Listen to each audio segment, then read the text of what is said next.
Iniciamos esta tercera clase de comunidad eclesial. Concretamente comenzamos una clase de tipo sincrónica. La idea es que esta clase que vamos a tener hoy sea la presentación de esta primera unidad que tiene que ver con el inicio justamente de la iglesia en el Antiguo Testamento. Concretamente vamos a ver cómo es a lo que le vamos a llamar hoy una eclesiogénesis, es decir, el inicio de lo que fue evidentemente en la antigua alianza ya llamado este preinicio, esta prefiguración de la iglesia. Este es el inicio de nuestra clase del día de hoy. Y como bien lo teníamos dispuesto, si ustedes recuerdan, los otros días cuando hicimos todo el recorrido, eh, íbamos a ver en esta unidad 1, en esta eclesiogénesis, en este origen de la iglesia, íbamos a puntualizar algunos ítems que hacen justamente en realidad, pasar de ese concepto pueblo, de ese concepto de pueblo de Dios, de ese concepto de pueblo de Dios en algunos de los hombres, de las figuras, de los personajes más fuertes que la antigua alianza, el Antiguo Testamento, nos van a presentar de tal manera que uno pueda ver lo que después vamos a considerar o llegar a llamar iglesia, una preparación, una prefiguración, es decir, un anticipo en esa antigua alianza de la iglesia.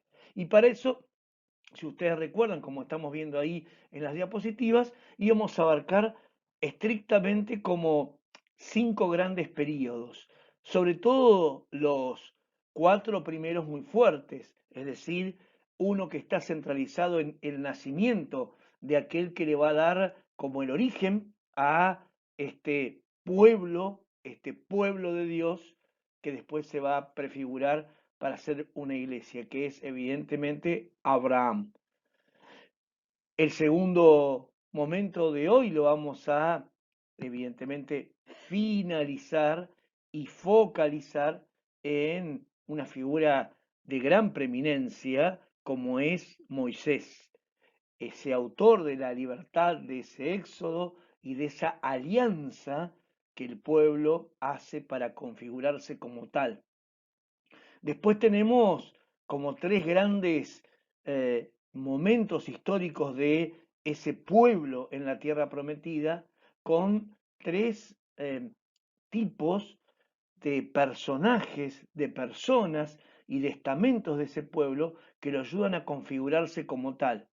Los reyes desde lo político, los profetas desde ese llamado de Dios especial y los sabios en torno a configurar lo que va a ser la cultura de ese pueblo. El momento de crisis de ese pueblo en el cual, así como en un momento en Egipto estuvieron esclavos y estuvieron que esperar ese éxodo para escapar, vamos a ver este segundo momento muy fuerte donde se los llevan esclavos a otra tierra, concretamente a Babilonia, y van a tener lo que se va a llamar el famoso exilio. Y por último, el volver a su tierra prometida y organizarse como tal en un pueblo que va a ser justamente el que va a esperar hasta que llegue el Mesías a esa, su tierra prometida. Y evidentemente todo esto lo estamos haciendo en función de poder caminar juntos en en este terreno de la Biblia, de la historia del pueblo de Dios, en esas huellas del Antiguo Testamento. Y lo que vamos a buscar, evidentemente, no solamente en todo el recorrido, pero especialmente hoy, en esta clase asincrónica, es poder comprender, entender mejor ese ser iglesia que se va construyendo, pero a partir de buscar las raíces. Esto es muy importante porque va a sembrar, no solamente en nosotros, más allá de la fe que tengamos, nuestras creencias, va a sembrar un elemento inclusive hasta cultural para poder decodificar cómo se va cimentando esta prefiguración de lo que va a ser el sentido de iglesia.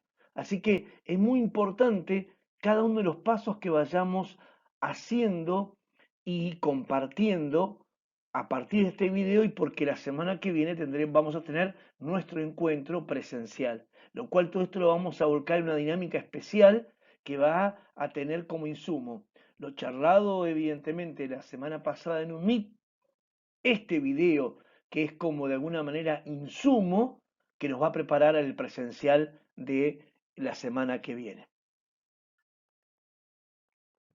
Bueno, delante nuestro tenemos algo muy importante, que es todo lo que se consideraba en la Biblia el mundo que existía. Por eso les pido que miren detenidamente. Algunos de ustedes se van a acordar al ver este mapa, historia antigua, sobre todo que han visto algunos, hemos visto seguramente en la primaria, entre cuarto y sexto grado, o tal vez algunos hasta en sus primeros años del secundario en historia, en ciencias sociales, ¿no? Pero fíjense que todo lo que está demarcado, acá vamos a tratar de hacer con el puntero. Si ustedes van siguiendo el puntero rojo láser que yo voy llevando, aquí tiene la tierra de Egipto, que sigue siendo hoy la misma tierra, pero que era el imperio egipcio. Todo esto por donde va ahora va a ser la famosa tierra prometida. Esta es la tierra prometida, donde está el puntero láser ahora. Va a seguir hacia arriba a lo que hoy es el Líbano, lo que hoy es Libia, ¿no? Siria, y aquí va a empezar ya todo el imperio helénico, todo lo que va a ser después el futuro imperio griego. Si siguiéramos para aquí, nos iríamos al imperio romano, que va a dominar todas estas tierras. Y si volvemos para acá, como está haciendo el puntero láser, vamos a ir justamente a un terreno importante que vamos a abarcar hoy, que va a ser también el territorio asirio, caldeo y la Mesopotamia. Es más, si ustedes pueden observar esta flechita donde ahora yo coloco el puntero láser, ahí, digamos, y me voy hacia abajo, ahí está justamente nada más y nada menos que Ur, esa ciudad que nosotros días citamos y que podemos ir hoy mismo, cuando terminemos esta grabación, cada uno a buscar en su Biblia el capítulo del Génesis 11 en su parte final. Cuando está terminando el capítulo 11 del libro del Génesis, el primer libro de la Biblia, ahí van a encontrar evidentemente dónde nace evidentemente la familia de Abraham, que es en donde está ahora el puntero, en Ur de Caldea. Por lo cual, todo este recorrido que ustedes están viendo acá, que sigue las flechas, es el recorrido que ese Abraham va a hacer, evidentemente, hasta llegar a la tierra prometida. Así que, por favor, miren muy bien el mapa que tienen delante, porque este va a ser prácticamente la escenografía que vamos a perseguir durante el día de hoy. Bueno, acá vamos a compartir algo que seguramente con Tatiana o con Cintia el año pasado, yo tuve la dicha de haber cursado con ellas, de haber compartido con ellas la Teología 1, y una de las cosas que me interesa muchísimo a mí cuando compartimos este eje de formación espiritual y religiosa en nuestro profesorado, en nuestro nivel superior, es el hecho de poder tener el manejo cada uno de los que vamos afrontando este eje, sobre todo porque estamos preparándonos como formadores, como educadores, como docentes, es en este eje tener claro cuáles son esos conceptos que son fundantes para poder entender toda la dinámica espiritual y religiosa.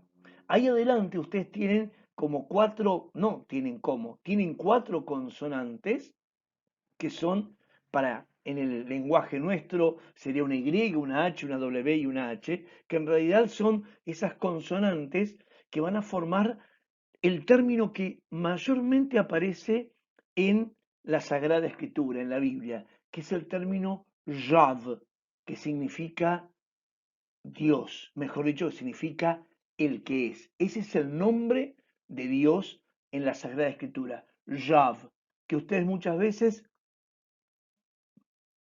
ciertamente habrán leído en la Biblia o habrán escuchado cuando en la parte de la antigua alianza, del Antiguo Testamento, que está traducido, está escrito como Yahvé. Mucha gente le dice Yahvé. Bueno, el nombre verdadero es Yav. Ese es el nombre. Recuerden que es el lenguaje arameo, el lenguaje más antiguo que tiene la Biblia, lo cual es un lenguaje gutural, muy parecido al guaraní que tenemos aquí en América Latina. Y el nombre Yav, el nombre, digamos, de Dios, ¿no? Este nombre Yav, en realidad no se pronuncian las vocales, es un sonido gutural y ese es el nombre de Dios.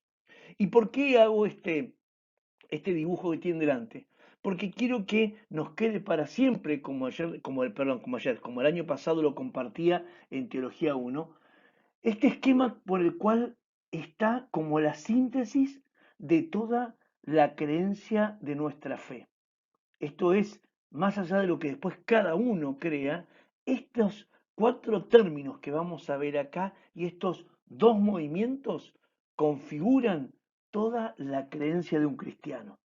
Uno de los protagonistas principales, tal vez el principal, es justamente el que tenemos arriba, es Yav, es decir, es Dios. El segundo protagonista que tiene la Sagrada Escritura y que nosotros lo vamos a poder trabajar este año desde Comunidad Eclesial es la humanidad, es el género humano. Y ustedes verán que hay una flecha descendente entre ese Yav y esa humanidad. Y eso se llama, bíblicamente, religiosamente, se llama revelación. Ese Yav, ese Dios, se revela, se descubre, se deja ver, se hace conocer para la humanidad. Esto es, primer protagonista, segundo protagonista de esta película y un movimiento primero, único, creador fundante.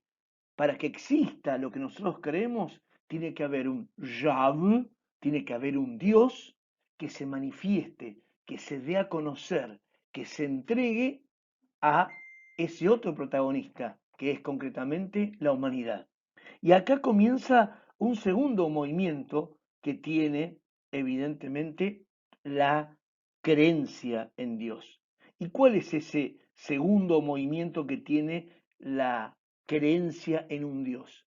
Cuando esa humanidad que tenemos delante produce un movimiento en el sentido contrario. Ahora es desde la humanidad hacia esa creencia, hacia ese Dios, hacia Yav. ¿Y cómo se llama cuando esa humanidad, cuando el género humano le responde a ese Yav, a esa revelación? Se llama fe. Con esas cuatro palabras, con esos, más que palabras, con esos cuatro conceptos, nosotros tenemos delante la síntesis de todo lo que es la creencia en Dios. Después vendrán todo lo que uno le quiera agregar en un credo. Vendrá, nosotros para muchos vendrá la Virgen, los sacramentos, el rosario, etcétera, etcétera, etcétera. Sin embargo, aún nosotros que vamos a este año caminar conociendo el concepto y qué significa ser y vivir como iglesia, no la podemos entender si no entendemos estos dos grandes conceptos protagonistas. Yahv, Dios, la divinidad, y la humanidad. Y esos dos movimientos, Yav, Dios, que se da a conocer, que se revela, que se muestra, que se entrega a la humanidad. Y el segundo movimiento, esa humanidad que si lo acepta en libertad a esa divinidad, a ese absoluto, a esa creencia, a ese Dios, le responde y eso se llama fe. Si quieren anotar en sus apuntes, si quieren anotar en sus apuntes, ese Yav, ¿no? Esa fe, el término, así como Dios es Yav, el término fe en hebreo antiguo, tal cual como lo dice y lo conoce la Biblia, significa Hemuná. Hemuná. Si quieren, escríbanlo en criollo, E-M-U-N-A, como si tuviera un acento en la E y un acento en la A. La E primera es como que se aspira, ¿no? Y después muná. Es como que es una sola palabra, fe, en hebreo, pero tiene una primera como entonación fuerte en lo que sería como una E, pero que se aspira. He, ¿no? He, muná, significa fe.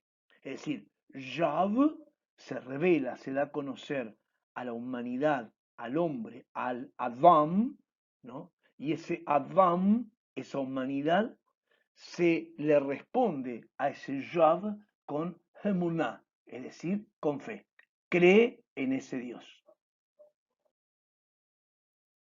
Bueno, y ahora para un poco recordar lo que la semana pasada estuvimos juntos, ¿no? Mientras recordábamos rápidamente ese recorrido por todos los temas que van a ser esta eclesiogénesis, esta inicio, génesis de lo que es ser iglesia, veíamos, como vimos en el mapa anterior, acá mucho más a propósito señalado, vemos evidentemente cuál es ese llamado a la Emuná, ¿no? A la fe de este hombre llamado Abraham, ¿no? Y a eso que está subrayado, mejor, más que subrayado, está con un círculo rojo, es justamente Ur de Caldea. Fíjense, aquí yo voy a seguir, miren dónde va el láser, este es el río, uno de los ríos que tiene la Mesopotamia, el Éufrates y el Tigris, ¿no? Y lo que queda en el medio de ambos, esto que está aquí, es la Mesopotamia, que ustedes y yo estudiamos seguramente alguna vez en historia antigua como la Mesopotamia de los asirios y caldeos. Y fíjense, la ciudad de Ur queda de este río al otro lado de Mesopotamia, es decir, como decíamos la vez anterior, queda Ivri, que significa de la otra orilla, en la otra margen. Ahí queda, evidentemente, este pueblo donde era Abraham. De ahí viene que Ivri va a venir el nombre que va a tener por primera vez esta eclesiogénesis. El pueblo, la familia de Abraham, que va a salir como pueblo en busca de esa tierra prometida que Dios le había colocado a él en sus palabras, va a ser que este Ibrí, que este hombre y su familia y su pueblo que vive del otro lado del río, de la otra orilla, justamente va a ponerle a su propio pueblo, a su propia familia, a esta primera iglesia que empieza a caminar, el nombre de Ibrí, los hebreos, los que vienen de la otra orilla.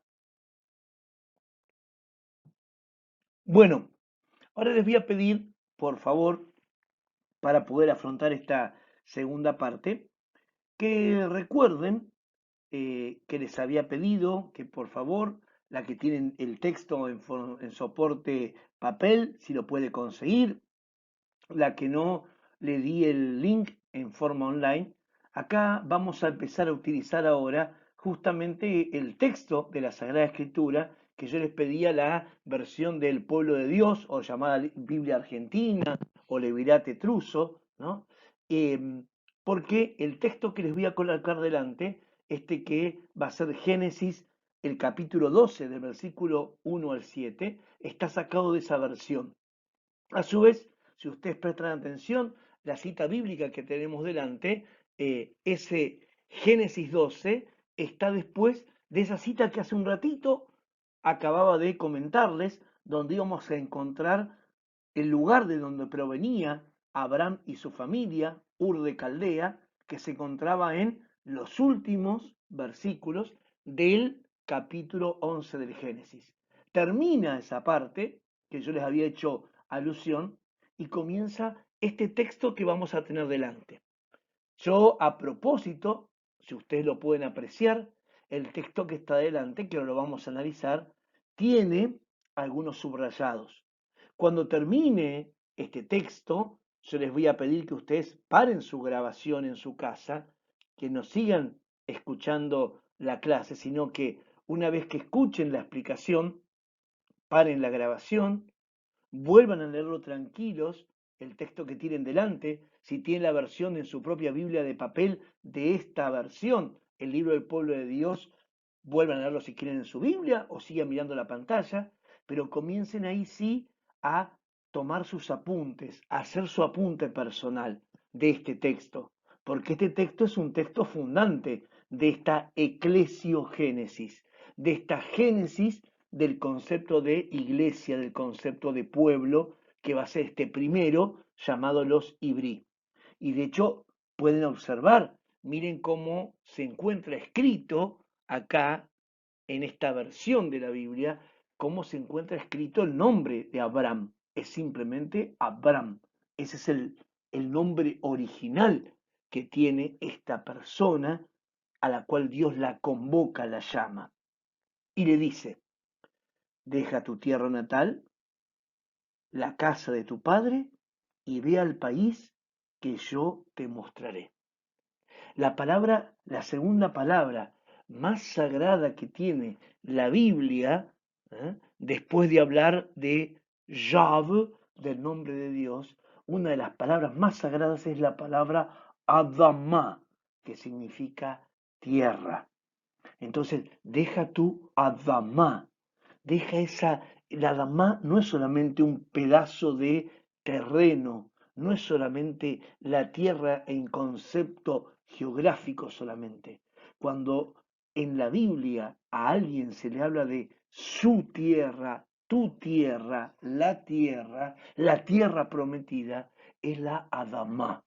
Quiere decir que esa tierra tiene un sentido sagrado para esa persona, porque ahí está su familia, porque ahí está su creencia, porque ahí están sus raíces, porque ahí busca a Dios. Entonces es muy fuerte que Dios le diga a Abraham, deja tu Adamá. Y junto con tu Adamá, evidentemente ahí está la casa de tus ancestros, de tus raíces, y ve al país, a la Adamá que yo te voy a mostrar. Y ahí comienza la promesa. ¿Para qué te pido esto? ¿Por qué te lo pido a cambio de qué?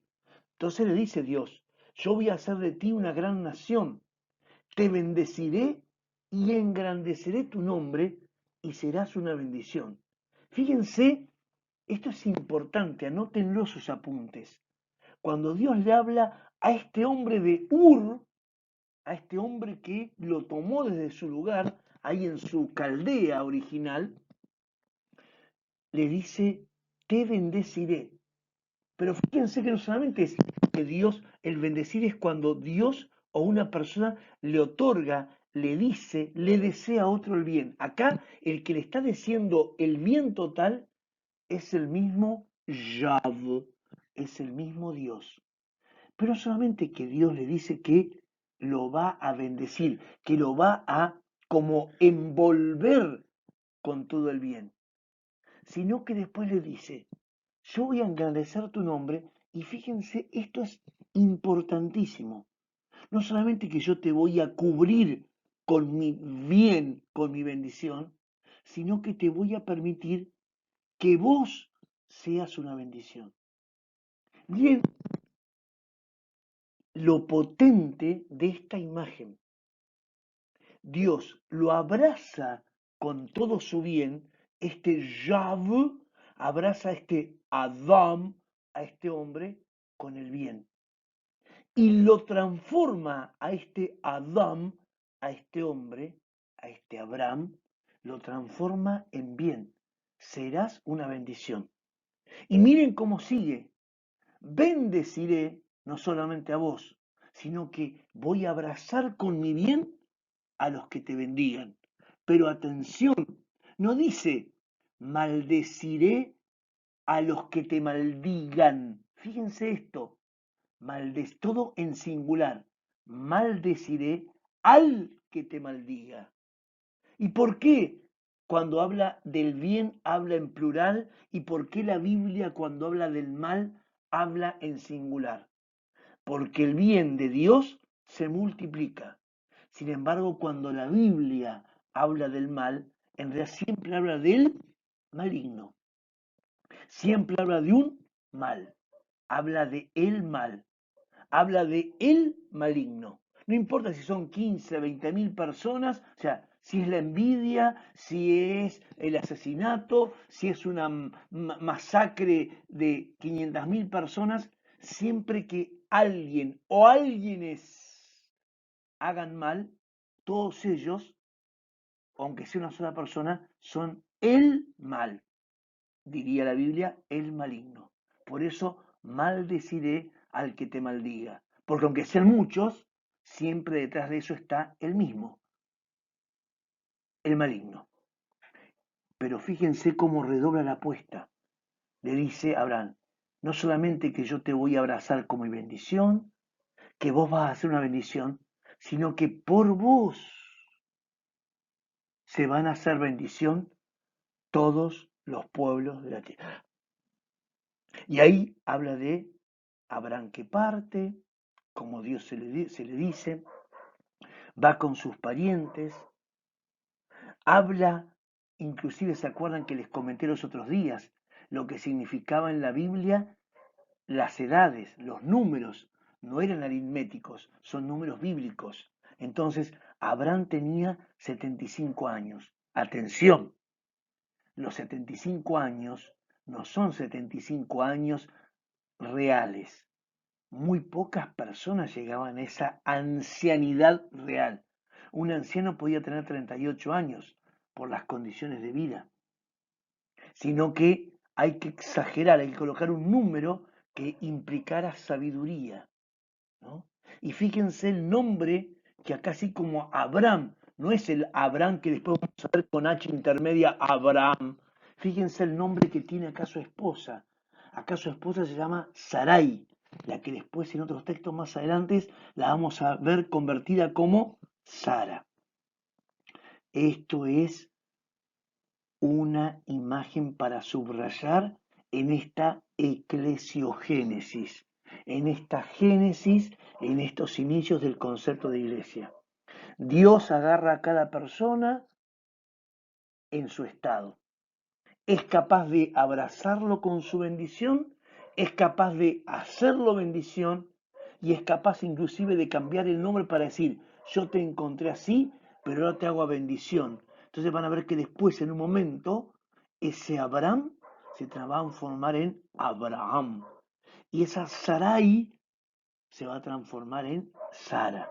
Pero para esto tiene que aparecer evidentemente el cumplimiento de esa promesa. Por eso que al final de este texto, fíjense que yo a propósito, cuando Abraham dice y comentan que va camino a esa tierra de la promesa, ¿no? Dice, entonces el Señor se le apareció a Abraham nuevamente y le dijo, yo daré a esta tierra, a esta Adama, se la voy a dar a quién? A tu descendencia, siendo que hasta entonces Abraham no tenía hijos, ni él ni Sarai. Y allí Abraham, fíjense, cómo le agradece a Dios esta promesa que todavía no se cumplió. Erige un altar, es decir, un lugar donde yo voy a colocar un tributo a Dios, porque acá Dios se me apareció. Por favor, ahora detengan la grabación, vuelvan a leerlo, vuelvan a ver esas expresiones que yo les dije de bendición, de mal, de bien, lean tranquilas y degusten esta palabra. Y ahora van a tener delante de ustedes un segundo texto que quiero que, ya que se tomaron el tiempito de leer el anterior, de degustarlo, de volver a leerlo, de volver a hacer los subrayados en su cuaderno de apuntes, de ver por qué se va gestando en este hombre, en su familia, en su mujer, este pueblo que nace como una bendición. Les voy a permitir que ahora vayan caminando por su Biblia hasta Génesis 17, 1, 6. Y yo lo voy a leer a propósito, muy despacio. Cuando Abraham tenía 99 años, el Señor se le apareció y le dijo, yo soy el Dios Todopoderoso. Camina en mi presencia y sé irreprochable. Yo haré una alianza contigo y te daré una descendencia muy numerosa. Abraham cayó con el rostro en tierra mientras Dios le seguía diciendo, esta será mi alianza contigo. Tú serás el padre de una multitud de naciones. Y ya no te llamarás Abraham, en adelante tu nombre será Abraham, para indicar que yo te he constituido padre de una multitud de naciones. Te haré extraordinariamente fecundo, y de ti suscitaré naciones, y de ti nacerán reyes. Palabra de Dios.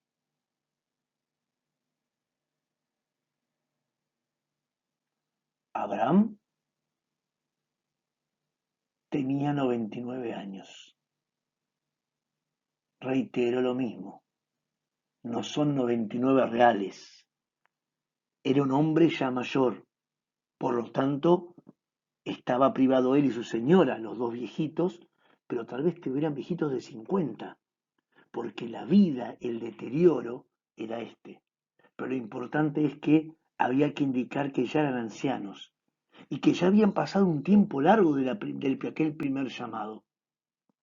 Y en esta, Dios se le aparece y no solamente que se presenta diciendo quién es ese Yav, sino que le pide que sea una persona buena, que siempre camine en su presencia y que siempre sea irreprochable, que nadie tenga nada malo que decir de él, de este Abraham. Y acá viene algo sagradísimo, una palabra muy fuerte en la Biblia y que acaba a comenzar el segundo momento de este pueblo que Abraham está conformando. Le dice a Abraham este Yav, yo voy a hacer una alianza contigo. Y miren cómo comienza acá la eclesiogénesis de ese pueblo. Y esa alianza va a consistir en que te voy a dar una cantidad enorme de descendientes. Ahí van a ser tu pueblo. Y acá hay un acto que siempre que ustedes, o yo, o cualquiera, nos encontremos en la Biblia con un hombre, una mujer, una persona que se coloca con su rostro en tierra, es porque percibe que delante de él hay una divinidad. Abraham cae con el rostro en tierra. Se da cuenta que el que le está hablando no solamente le dice que es Yav, sino que es evidentemente todo divinidad. Y vuelve ahora con más fuerza, y acá parece que estuviera la fundación de este pueblo, de esta iglesia. Esta será mi alianza contigo. Tú serás el padre de una multitud de naciones. Y ya no te llamarás Abraham, como te conocí. Como yo te dije que ibas a ser una bendición para todos, tu nombre ahora será Abraham, porque eso indica para todos que yo, Yav, soy el que te di la potestad, soy el que te erigí, soy el que te permito que seas el padre de este pueblo, de esta iglesia, de esta nación. Y vuelve a la carga. Antes le dijo, te daré una descendencia muy numerosa, a un hombre estéril, tanto él como su esposa. Y acá le dice, te haré extraordinariamente, fíjense el adverbio que utiliza, extraordinariamente fecundo. Y subraya, ¿cómo va a ser ese pueblo, esa iglesia, de ti, de vos, voy a suscitar, voy a hacer parir, voy a engendrar naciones, pueblos, y de ti nacerán reyes, de ti nacerán pueblos completos.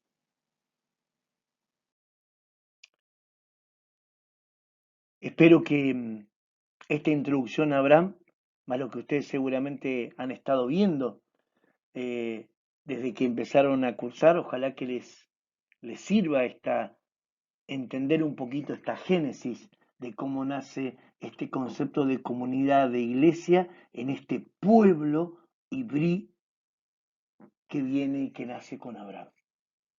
Pero ese pueblo llega a Egipto, como decíamos la vez anterior, está pero muchísimos años libre, hasta que en un momento, desgraciadamente, por las políticas propias del imperio egipcio, dos de los pueblos que eran extranjeros en el Egipto caen esclavos. Y ahí comienza a tallar una figura muy importante para nosotros, que es este que se coloca aquí en este texto como con el nombre de Moisés. ¿Quién es este Moisés? Por lo pronto, este Moisés era alguien que tenía una, un concepto, había nacido en un pueblo que él ni se enteró que había nacido ahí, que era el pueblo hebreo. Era uno de los niños que había nacido cuando ya los hebreos eran una gran y enorme cantidad de ciudadanos libres que vivían en Egipto, pero para los egipcios se transformaron ellos y los etíopes, estos pueblos extranjeros que trabajaban junto con ellos, en una amenaza. ¿Por qué? Porque los egipcios tenían un control de natalidad y el hecho de que el pueblo hebreo consideraba la descendencia, recién lo vimos con Abraham, como algo sagrado. Por lo tanto, el pueblo hebreo crecía porque se multiplicaban evidentemente en función de que para ellos era una bendición de Dios los hijos que Dios mandaba a cada familia hebrea. Por lo tanto, ante esa amenaza el faraón no tiene mejor idea que ordenar el exterminio de los recién nacidos, la matanza, el genocidio de niños. Y ahí es cuando todo niño recién nacido y hasta los 2 años es ordenado que se lo mate en todas las partes de las aldeas egipcias donde habitaran etíopes o hebreos, los ibrí, los descendientes de Abraham. La madre de Moisés, en la desesperación para que no le maten su hijo, lo esconde en un canasto, lo cubre a ese canasto para que se impermeabilice de betún y lo coloca en el río Nilo para que la corriente se lo lleve y que llegue tal vez a algún pueblo donde alguien lo pueda, digamos, de alguna manera encontrar y que se pueda, de alguna manera, ese bebé indefenso escapar. No es muy lejos lo que la Biblia y la misma historia nos va contando, porque sí, efectivamente el canasto va eh, río abajo, hacia la margen inferior del Nilo, pero justamente de donde estaban las aldeas hebreas que vivían ellos ya en concepto de esclavitud, a donde estaban las grandes ciudades portuarias, estaban más abajo, y había algunos balnearios, por llamarle así, que estaban al custodio de nada más y nada menos que la familia real. Y en la familia real, así como adoramos hace rato de la esterilidad de Abraham y su señora, la hija del faraón estaba casada, pero era estéril. Y es justamente parte de su servidumbre, mientras ella se estaba bañando en un balneario privado sobre el Nilo, donde parte de sus criadas ven o escuchan un niño. Mejor, escuchan un bebé que lloraba. Y la hermana de Moisés es la hermanita, es la que de alguna manera se acerca a estas criadas y a la hija del faraón y le dice, aquí hay un niño que está llorando, dice, si querés, yo le puedo decir a alguna esclava que te lo cuide. Y esa esclava, a la cual la niñita, que nadie sabe más que evidentemente ella misma, que es la hermana de ese bebé abandonado, le dice a la hija del faraón que si quiere que tenga una niñera que se lo cuide. Esa niñera es nada más y nada menos que la verdadera madre de Moisés. Pero en el mientras tanto, Moisés estaba criado como si fuera el príncipe de Egipto, es decir, como si fuera el futuro heredero, porque era el hijo, evidentemente, de la hija del faraón, aunque fuera adoptivo, pero evidentemente era el nieto del gran faraón. Pero toda su crianza, Moisés desconoce sus orígenes. Era brillante, lo habían criado con todos los conocimientos propios que se le daba al hijo o al nieto, evidentemente, del faraón. Y en los expertices, en la profesión que se le hace estudiar y se lo prepara a Moisés, era muy bueno en los cálculos matemáticos y era brillante, así la Sagrada Escritura lo va presentando, en lo que era la arquitectura que tenían los egipcios, que era sobre todo una arquitectura funeraria. Grandes monumentos, grandes edificios, grandes construcciones, sobre todo funerarias egipcias. Y él, una de sus tareas era, aparte del diseño, era cada tanto ir haciendo la inspección de esas obras. Y un día él ve que un soldado egipcio maltrata a un anciano que era del pueblo esclavo hebreo y le parece tanto la injusticia, el maltrato que hacía un soldado egipcio con este viejito, tanto el abuso, que decide defenderlo. Pero con tanta, en su defensa, siendo que era el príncipe de Egipto, con tanta mala, eh, mala fariña, como se dice, con tanta mala suerte, que en ese acto por defenderlo termina matando al soldado egipcio, lo cual era terrible porque los egipcios tenían prohibido, aunque vos fueras el príncipe de Egipto o el propio faraón que podías otorgarlo, no, ningún egipcio podía ejecutar, matar a otro egipcio, lo cual inmediatamente él se convierte al haber matado a un soldado egipcio, mejor dicho, a un ciudadano egipcio, como él, porque él teóricamente era un ciudadano egipcio, automáticamente se convierte Moisés en una amenaza y debe ser ejecutado. Esto evidentemente, ahí en esa discusión, cuando él acaba de matar a este soldado egipcio, es donde la gente que lo rodeaba, que era de ese pueblo hebreo esclavo, le blanquea nada más y nada menos a este Moisés que él pertenecía a ese pueblo, que el anciano que él había respaldado, que el anciano que él había defendido, que el egipcio que había matado para defender ese viejito, evidentemente lo había hecho por su propio pueblo, que él ignoraba al cual pertenecía.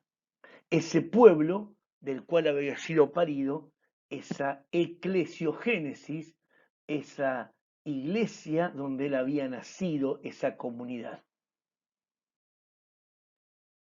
Y aquí delante volvemos a tener el mapa, que hoy hablamos temprano, pero exclusivamente para que vean dónde se encontraba Moisés, escapa de Egipto por todo esto que ustedes miren, vayan siguiendo el recorrido que yo voy a hacer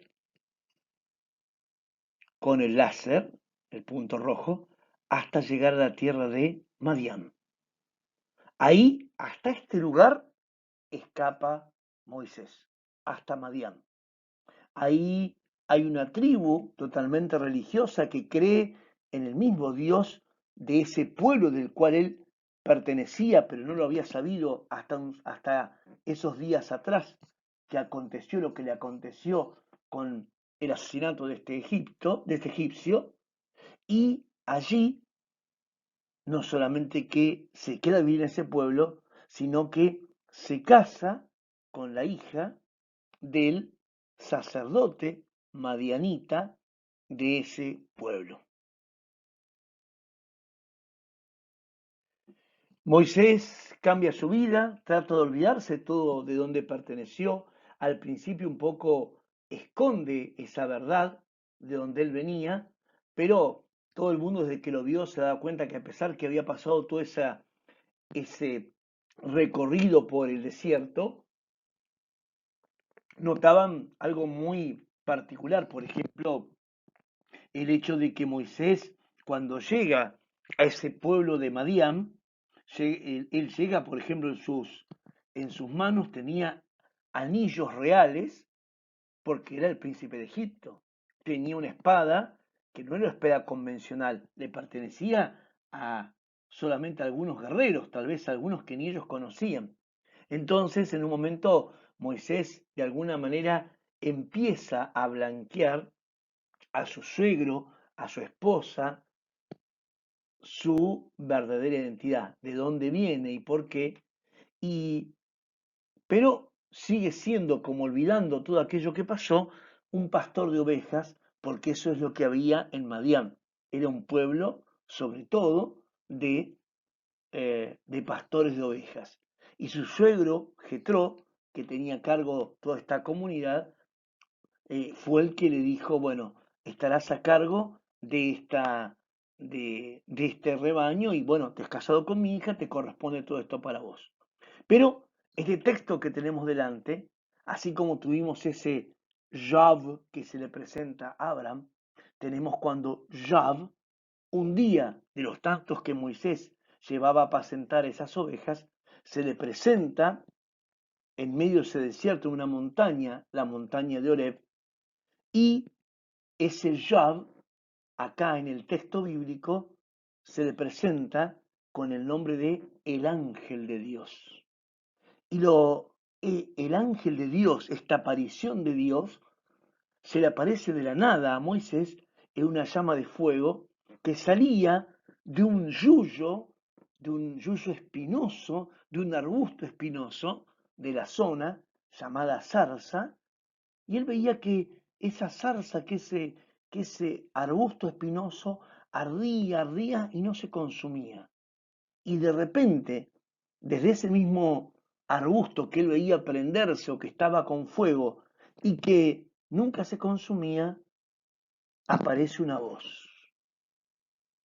Porque él se acerca para ver qué está pasando. ¿Qué es esto tan raro que en el medio de la nada se prende fuego un arbusto espinoso, no hace calor y sin embargo no termina nunca de consumirse? Pero en ese momento, cuando él se va acercando hacia ese lugar, es cuando ese Yav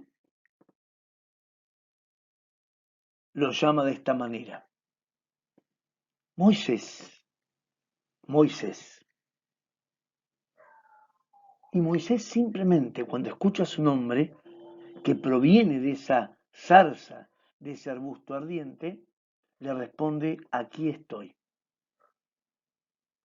Y la misma voz que lo llamó por su nombre le dice: no te acerques hasta acá, hasta donde está este yuyo ardiente. Y miren el efecto, así como antes vimos este Abraham que caía rostro en tierra, que esto lo hacía cualquier hebreo cuando sentía que delante de él había una divinidad.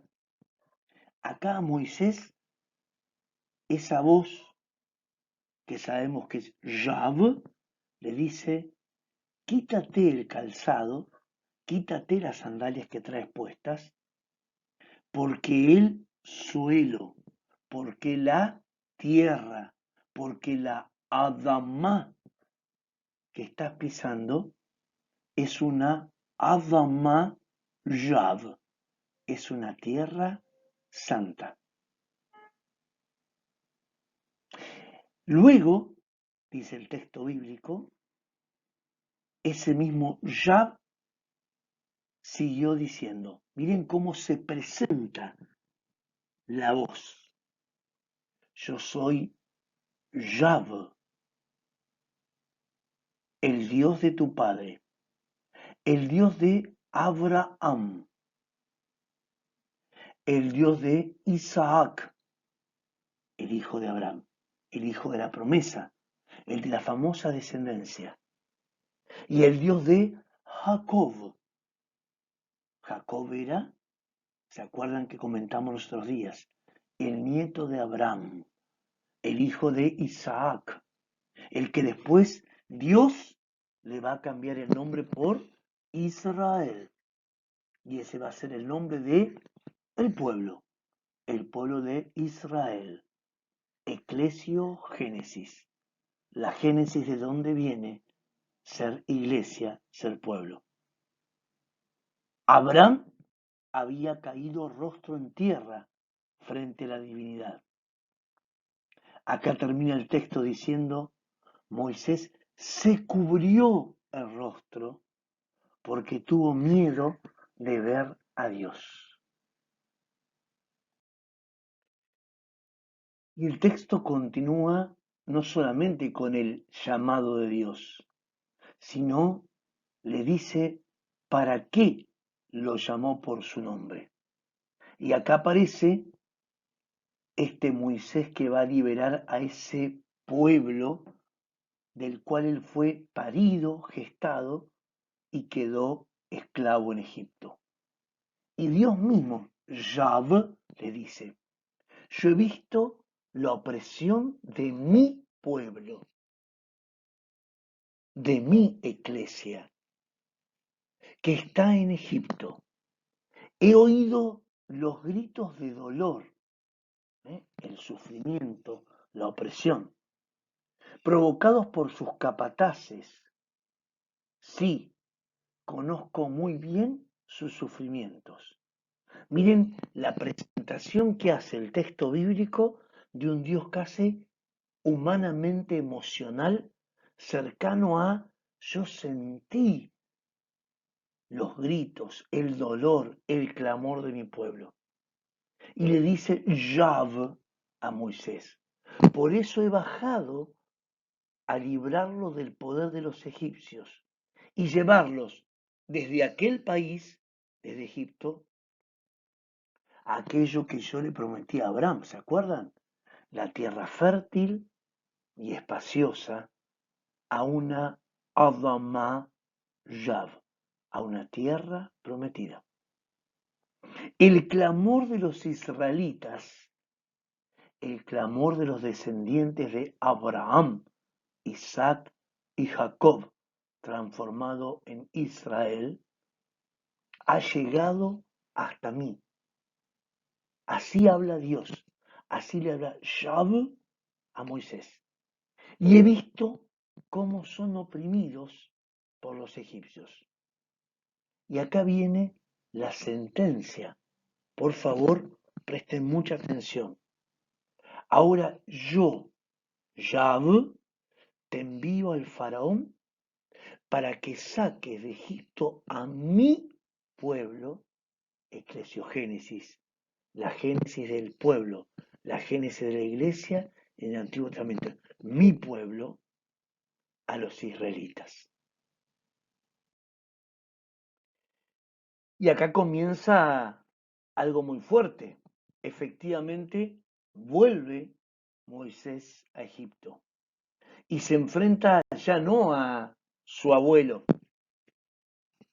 al faraón original, ni siquiera a su padre, que era el marido de su madre adoptiva, la que iba a ser faraona, sino que en realidad el faraón, mejor dicho, el faraón reinante, que era su abuelo, tiene un hijo de grande, de la misma edad casi de Moisés, que sería en realidad el hermano de su madre adoptiva, de la que iba a ser de alguna manera la faraona, pero cuando nace ese hijo, el faraón, el abuelo adoptivo de Moisés, en lugar de otorgarle como correspondía que sea faraona su hija, a este niño que había nacido de casi la misma edad de Moisés, llamado Ramsés, hermano de crianza de Moisés, es al que el faraón le otorga en vida que va a ser su sucesor. Por lo tanto, cuando vuelve después de muchos años Moisés, el faraón que está ahora es su medio hermano. Y él le plantea lo mismo que Dios, que Yahv le dijo, por favor, libera a mi pueblo. Pero Ramsés, ¿qué hace? Le niega la libertad al pueblo de Moisés. Y entonces Dios, una manera de mostrar ese poderío para decir, miren quién soy yo, demostrarle a Ramsés que no cree en el Dios que vos creés y en este pueblo, te voy a conceder 9 plagas contra este pueblo que los oprimió en la figura de su faraón. Pero el faraón, ante esas 9 plagas terribles que le va mandando, que ustedes las pueden ir leyendo en el libro del Éxodo, aparentemente no le afectan. Entonces aparece la famosa 10ª plaga, terrible 10ª plaga. Moisés se lo adelanta, le advierte a su medio hermano, al faraón Ramsés. Por favor, Ramsés, por última vez te pido que a mi pueblo, a mi eclesia, la dejes libre para que vaya al desierto en busca de la tierra prometida, porque la 10ª plaga va a ser algo de la cual te vas a arrepentir. La Biblia claramente a propósito hace configurar que este faraón endurece su corazón, no da el brazo a torcer como decimos nosotros vulgarmente, y llega la famosa muerte de los primogénitos. Todo ser vivo, sea un animalito, sea una persona humana, si es primogénito, si es el primero de su familia, de la aparición de su madre, sea una hembra de un animal o sea de una mujer, será muerto. Ramsés tenía un único hijo y ese Yahv se le aparece a Moisés y le dice, para que mi pueblo no padezca esta plaga de la muerte de los primogénitos, aparece el famoso rito pascual de Éxodo 12. Ustedes pueden buscarlo en su Biblia, Éxodo capítulo 12, que es cuando le dice Dios, preparemos nuestro salto, nuestro Pesaj, nuestra Pascua, nuestra salida. Y es que cada familia tome un cordero joven de 1 año, lo mate, lo sacrifique para poder comerlo, pero con su sangre marque todos los marcos de sus puertas, de sus casitas, de sus ranchitos, porque cuando a la medianoche de hoy el ángel exterminador, esta 10ª plaga, pase por todo Egipto, donde vea que hay sangre de cordero, pasará de largo, pero donde no la vea, exterminará a los primogénitos, animales, hombres o mujeres que vivan en ese lugar. Ustedes, en el mientras tanto, esa noche, esa madrugada, cuando pase el exterminio, deberán estar preparados para empezar el éxodo, la salida de Egipto como pueblo. Y bueno, ahí comienza el camino justamente hacia esa Adamá Ram, hacia esa tierra prometida por el desierto, y en ese camino hacia la Adamá Joab, hacia la tierra prometida, Dios, ¿se acuerdan que dijimos? Esto que Dios se muestra, se da a conocer, se les revela. ¿Y cómo se les revela? Cuando por medio de Moisés, este liberador, para darle identidad de pueblo, hace una alianza con ellos. Le otorga una ley que va a buscar al monte Sinai Moisés, que es la ley de Dios, que son los mandamientos de Dios, que son cómo vivir la vida según los ojos de Dios. La alianza en el monte Sinai. Es la que los configura a este pueblo que salió israelita, que salió totalmente esclavo, lo transforma en pueblo de Dios. Y cuando llegan a esa Adamashad, a la tierra prometida, ahí se configuran, como dijimos la clase pasada, en las famosas 12 tribus de Egipto. Perdón, de Israel. 12 tribus del pueblo prometido. 12 tribus para organizarse políticamente, religiosamente y espiritualmente. Y cuando comienza esta organización, este pueblo comienza esta eclesiogénesis que estamos viendo, esta génesis de la iglesia, de este pueblo organizado que venía de esclavo, que hizo esa alianza en el desierto, comienza esa organización donde a quienes le confía de los que llegaron de esas tribus, el gobierno, los destinos políticos, les va a otorgar esta unción de parte de Dios, de Yah, de ser los reyes de ese pueblo. Les va a otorgar el culto de Yah, el culto de Dios, a otra tribu, la de los sacerdotes. Y a su vez, este pueblo también se organiza porque evidentemente va a tener que colocar no solamente gobernantes y administradores de esa gracia de Dios, sino que para los problemas que existan diarios entre cada tribu y para que haya justicia, aparecen los jueces. Pero con el vivir de este pueblo, también comienzan las comodidades. Y parte de esas comodidades es olvidarse en esas comodidades, de alguna manera, del propio Dios. Y esto comienza a desdibujarlo.